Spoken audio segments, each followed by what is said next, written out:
Oi, galera, respirou, bebeu aquela água, pensou aquele descanso aí depois de 10 minutos me aturando. Então, vamos lá, nono ano, vamos para a última parte aí do período de governo Vargas. Graças ao Senhor Jesus Cristo. Tá acabando, esse capítulo é imenso, eu sei. Tô tentando resumir da melhor forma possível. Então, qualquer coisa que você viu no livro e eu não falei, por favor, anota e a gente tira dúvida, certo? Então, agora a gente vai para a terceira fase do período de governo Vargas, que é o governo que a gente chama de Estado Novo. Estado Novo vai de 1937 a 1945, tá bom? Então vamos lá, tem mais folhinha aqui.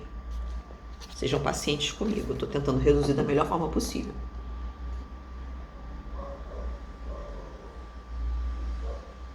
Pausa o vídeo, copia no caderno, porque aqui é a organização do nosso pensamento. O que está no livro é explicadinho, isso aqui é só o raciocínio, então é importante. Pausou, copiou? Amém. Então vamos lá.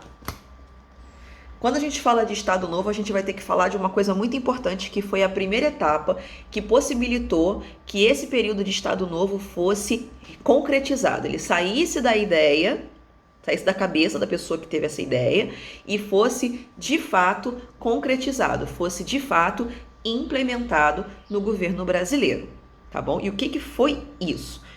Eu preciso eliminar toda forma de burocracia. Eu preciso ter um governo diretamente nas minhas mãos. O que eu tenho que fazer para resolver esse problema? Porque eu não posso simplesmente chegar para o pessoal e falar, olha só, estou tomando o governo disso aí, é meu e acabou. Eu mando, você obedece e fim de papo. Senão eu vou pegar e vou mandar o exército na sua casa, eles vão arrombar a sua porta e levar todo mundo preso. Só porque eu quero. Eles não podem fazer isso. Por mais que Vargas quisesse assumir um governo ditatorial, um governo totalitário, ele não tem como fazer isso. Primeiro, porque eu tenho maioria, eu tenho uma soberania popular dentro da nação. Eu não posso querer uma nação de 100 milhões de pessoas, tô chutando baixo, tá? Na época de Vargas. Eu não posso uma população de 100 milhões de pessoas contra uma só. Entendeu? Eu não posso vender essa ideia de 100 milhões contra um. Ele é uma pessoa. Se ele não tiver apoio da população, ele não consegue nada daquilo que ele quer. E isso é até hoje. Toda forma de governo, ela só consegue coexistir, ela só consegue existir naquela nação com a permissão do povo. Tá bom? A gente não pode esquecer isso.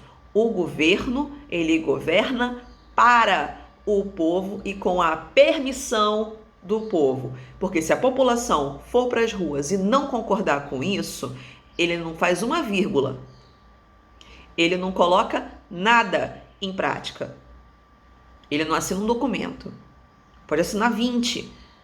Mas se a população vai e protesta e se revolta contra esse sistema, nada do que ele quiser fazer vai para frente. Então é isso que a gente tem que entender. Todo governo, quando a gente fala de um governo democrático, onde a população tem o poder, tudo só vai acontecer a partir do momento em que a população concorda com isso. Certo? População, digo, maioria popular. Não estou falando que meia dúzia de gato pingado concorda, a maioria não concorda, isso vai acontecer. Maioria popular. Certo? Então, Vargas tinha essa noção. Ele tinha isso na cabeça dele de que o que ele queria fazer só ia funcionar se ele viesse com um plano por trás para poder fazer com que a ideia que ele fosse dar fosse a salvação da lavoura, fosse a resolução de todos os problemas. Fosse aquele momento organizações Tabajara, seus problemas acabaram e aí a gente vai resolver os seus problemas com essa ideia aqui fantástica e maravilhosa. Ok? O que foi isso? Ele surgiu com uma fofoca, digamos assim. Tá bom? Apareceu no começo lá, em 1937, 36, por ali.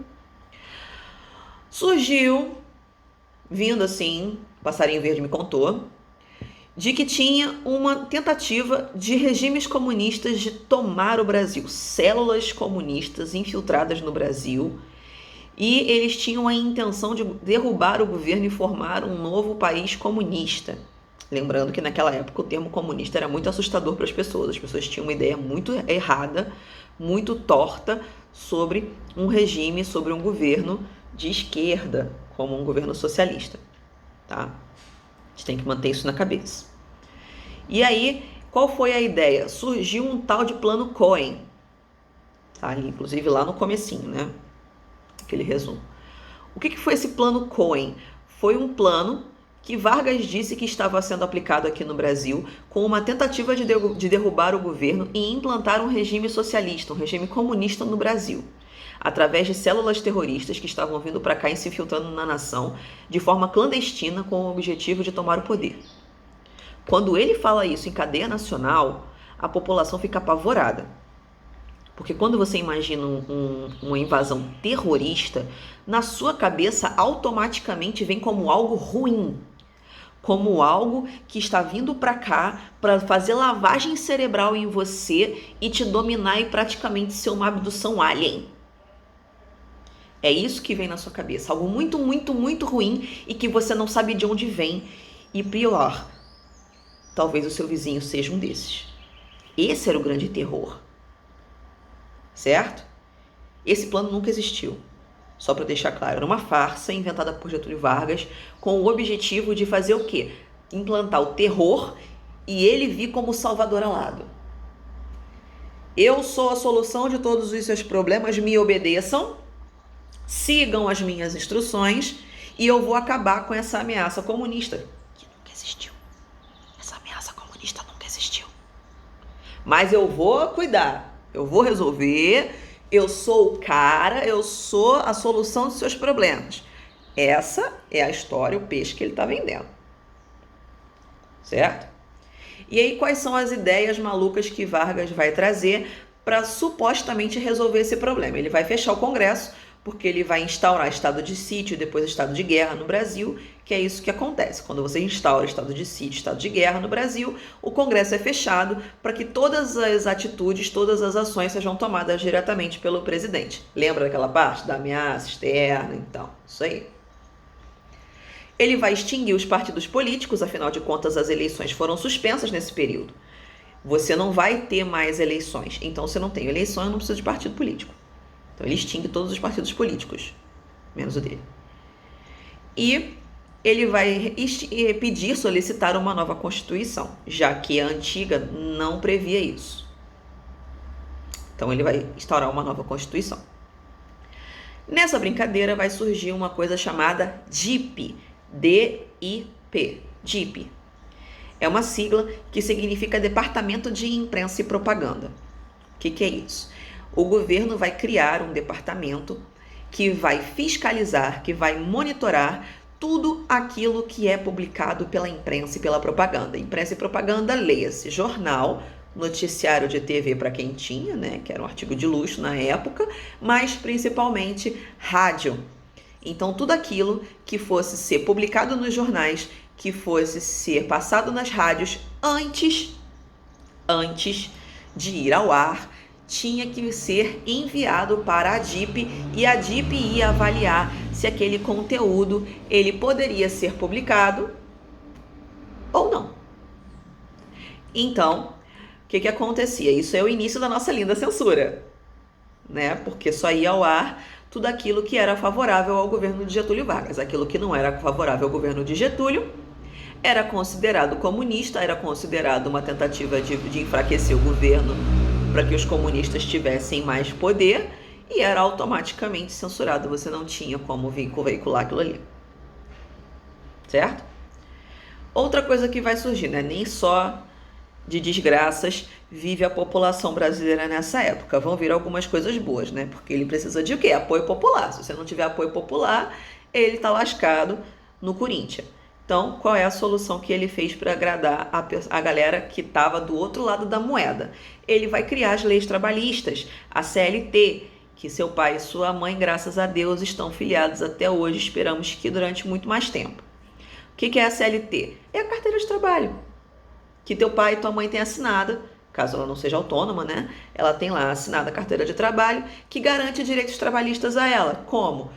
13º, férias remuneradas, descanso remunerado no final de semana, cargas horárias de até 8 horas, jornadas de trabalho de até 8 horas. Então, tudo isso é o que a gente chama de CLT, são as leis trabalhistas, que você, quando assina a sua carteira de trabalho, você automaticamente está sob essas leis trabalhistas e o cara que te emprega, ele tem que obedecer essas leis trabalhistas, senão ele é penalizado. Então, antes não tinha isso, certo? O que Vargas vai precisar mais fazer? Fazer o país crescer, né? Porque ele não pode estar no governo, dizer que o comunismo é ruim e o sistema dele não fazer prosperar. Então ele precisa fazer prosperar. O que ele vai fazer? Ele vai incentivar a industrialização no Brasil. E aí ele percebe que o Brasil gastava muito dinheiro, fazendo muito dinheiro, comprando produtos que ele poderia produzir aqui. Para você ter uma noção do nível de imbecilidade que a gente tinha aqui no Brasil até o presente momento, a gente exportava ferro para comprar aço. Olha o nível da loucura. Você exporta a matéria-prima para comprar um produto industrializado, né? Era muito mais fácil ter a fábrica aqui. Muito mais barato. E foi isso que Vargas teve aí, aquela linda sacada. Então, o que ele vai fazer? Ele vai incentivar as indústrias de base. Que indústrias de base é essa? A CSN, que é a Companhia Siderúrgica Nacional, a Vale do Rio Doce, que é uma mineradora, ela existe até hoje, e a Petrobras. Vocês conhecem, pelo menos dessas duas vocês conhecem, vai. A Petrobras, aí todo mundo já ouviu falar desse negócio. Já é figurinha marcada. A Vale do Rio Doce também já apareceu aí, pipocou algumas vezes aí no jornal. A CSN, que é um pouco meio desconhecida, mas a gente apresenta para vocês. É uma companhia siderúrgica. O que é uma siderúrgica? Ela pega e transforma o minério em aço. Esse aço você vê aonde? Praticamente tudo que você utiliza que seja de metal, por exemplo, quando a gente estava lá na escola, aquela armação de ferro que segurava lá a cadeira para você sentar, não é ferro. Aquilo ali é aço. Então, se é aço que você tem, esse aço vem da CSN. Beleza? Então, vamos lá. Com o surgimento dessas indústrias de base, antes o Brasil era exclusivamente agroexportador. Então, tudo aquilo que a gente produzia era gênero agrícola e a gente mandava para fora e comprava todo o produto industrializado de fora. Quando a gente surgiu essas indústrias, como começaram a surgir essas fábricas, e aí sim, o incentivo a isso vai surgir em quê? Emprego, né? Não dá para eu criar uma fábrica e não ter gente trabalhando lá dentro. Então, eu contrato pessoas. A partir do momento em que eu tenho essas fábricas e que eu vou contratar pessoas, vão surgir oportunidades de emprego, muitas pessoas que moravam no campo vão se deslocar para a cidade com o objetivo de ocupar esses empregos, de participar da indústria. Então vai acontecer um período que a gente chama de êxodo rural, onde as pessoas vão sair dos campos, vão sair dos centros rurais e vão em direção às cidades para ocupar esses empregos nessas novas indústrias. Show? Outra coisa que vai acontecer é o surgimento da desigualdade social. Afinal de contas, um cara que trabalha num emprego básico dentro de uma indústria ou algo assim, ele não tem um rendimento que garanta que ele vá morar na cobertura na Vieira Soto em Copacabana. Óbvio que não. Então, vai ser cada vez mais claro nos centros urbanos a desigualdade social, que é aquele degrau entre os mais pobres e os mais ricos. Inclusive, vai ter o surgimento, uma intensificação do processo de favelização no Brasil, nos grandes centros urbanos, tá? O que é favelização? Eu vou ter um maior número de comunidades carentes, de favelas, do que eu tenho de centros urbanos estruturados. Ok? Outra coisa que vai surgir aí no governo Vargas é a criação da FUNAI, que é a Fundação Nacional do Índio. Isso aí tá lá no finalzinho do capítulo, tá bom? Tá tudo explicadinho, tem o símbolo da FUNAI lá para você ver, né, o emblema bonitinho.